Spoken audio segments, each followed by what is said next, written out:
യോഹന്നാൻ അറിയിച്ച സുവിശേഷം 17-ാം അധ്യായം 20 മുതൽ 26 വരെയുള്ള തിരുവചന ഭാഗം. പിതാവും പുത്രനും പരിശുദ്ധാത്മാവും ത്രിത്വത്തിന്റെ മഹിമ ഒന്നാണ്. പിതാവിന്റെ ഹിതം തന്നെയാണ് പുത്രന്റെ ഹിതം. പുത്രന്റെ ഹിതം മാത്രമാണ് ആത്മാവ് നടത്തുക. ഈ മൂന്ന് പേരുടെയും ഹിതങ്ങൾ ഒന്നായിരിക്കുന്നത് പോലെ നമ്മുടെ ഓരോരുത്തരുടെയും ജീവിതവും സ്വപ്നങ്ങളും ഹിതങ്ങളും ഒക്കെ ഒന്നാവണമെന്നാണ് ഇന്ന് ഈശോ ആഗ്രഹിക്കുന്നതും പ്രാർത്ഥിക്കുന്നതും.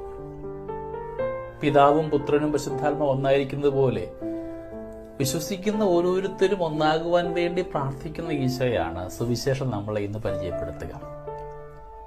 അതായത് നമുക്ക് വേണ്ടി കൂടെ പ്രാർത്ഥിക്കുന്ന ഒരു ഈശോ ഉണ്ടെന്ന് ഉറപ്പെടുത്തുന്നു. നാം എല്ലാവരും ഒരുപാട് തവണ പ്രാർത്ഥന അനുഭവിച്ചവരൊക്കെയാണ്. നമുക്ക് വേണ്ടി പ്രാർത്ഥിക്കുന്ന ഒരു ഈശോ ഉണ്ടെന്നുള്ള ധൈര്യമാവണം നമുക്കെന്നും മുമ്പോട്ടുള്ള ജീവിതത്തിൽ അനുഗ്രഹമായിട്ട് മാറേണ്ടത്. എൻ്റെ എല്ലാ സമസ്യകളെയും അനുഗ്രഹിക്കുവാൻ എനിക്ക് വേണ്ടി പ്രാർത്ഥിക്കുന്ന ഒരു ഈശോ. സ്നേഹമുള്ളവരെ, നമ്മുടെ ജീവിതത്തിന്റെ ഒരു വലിയ ഊന്നുവടിയായി ഇത് കൂടെ ഉണ്ടാവട്ടെ. നമ്മുടെ ജീവിത ബന്ധങ്ങളൊക്കെ ഒന്നാവാൻ. ഈ ആധുനിക ലോകത്ത് നാമൊക്കെ ആയിരിക്കുമ്പോൾ വ്യക്തിബന്ധങ്ങൾക്ക് വലിയ വിലയൊന്നും കൊടുക്കാതിരിക്കുന്ന കാലഘട്ടത്തിൽ വചനം ഓർമ്മിപ്പിക്കുന്നു, ഒന്നായിരിക്കണമെന്ന്.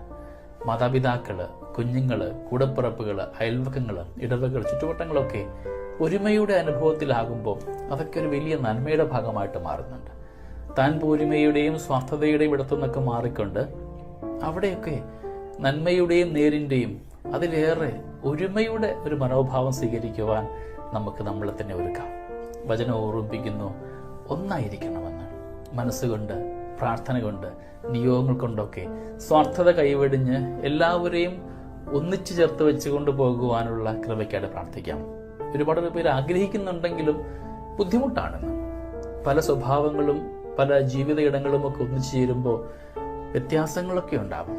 അവയൊക്കെ ഒന്നിച്ചു ചേർത്ത് ഒരു വലിയ കൂട്ടായ്മയുടെ ഭാഗമാക്കുവാൻ നമ്മൾ ഏവരെയും യോഗ്യരാക്കണമെന്ന് പ്രാർത്ഥിക്കാം. ഒരു കുടുംബത്തിൽ അപ്പൻ ഒത്തിരി ആഗ്രഹിക്കുന്നുണ്ട് തന്റെ മക്കളെയൊക്കെ ചേർത്ത് പിടിച്ച് ഒരുമയിലാവണമെന്ന്. ചുറ്റുവട്ടങ്ങള്, ജീവിത ബന്ധങ്ങളൊക്കെ അപ്രകാരമാകുമ്പോഴാണ് നന്മയുടെ ഭാഗമായിട്ട് മാറുക. സ്നേഹമുള്ളവരെ, ചിലയിടത്ത് കണ്ണുകളടച്ച്, ചിലയിടത്ത് കാതുകൾ അടച്ചുകൊണ്ട് എല്ലായ്പ്പോഴും നന്മയുടെ ഭാഗമാകുവാൻ നമ്മുടെ ഇഷ്ടങ്ങളെക്കാൾ ഉപരിയായി, നമ്മുടെ ചിന്തകളെക്കാൾ ഉപരിയായി ദൈവികമായ ഹിതത്തിന് ഇടം കൊടുത്തുകൊണ്ട് പോകുവാൻ നമുക്ക് സാധ്യമാവട്ടെ. അതിനുള്ള കൃപയ്ക്ക് വേണ്ടി പ്രാർത്ഥിക്കാം. ഈശ്വര സാന്നിധ്യം എല്ലാവർക്കും അതിനുവേണ്ടി ധാരാളം ഉണ്ടാവട്ടെ എന്ന് പ്രാർത്ഥിക്കുകയും ചെയ്യുന്നു. നമ്മുടെ കർത്താവ് യേശുമിശിഹായുടെ കൃപയും പിതാവായ ദൈവത്തിന്റെ സ്നേഹവും പരിശുദ്ധാത്മാവിന്റെ സഹവാസവും നമ്മുടെ കൂടെ എന്നും ഉണ്ടായിരിക്കട്ടെ, ഇപ്പോഴും എപ്പോഴും എന്നേക്കും. ആമേൻ.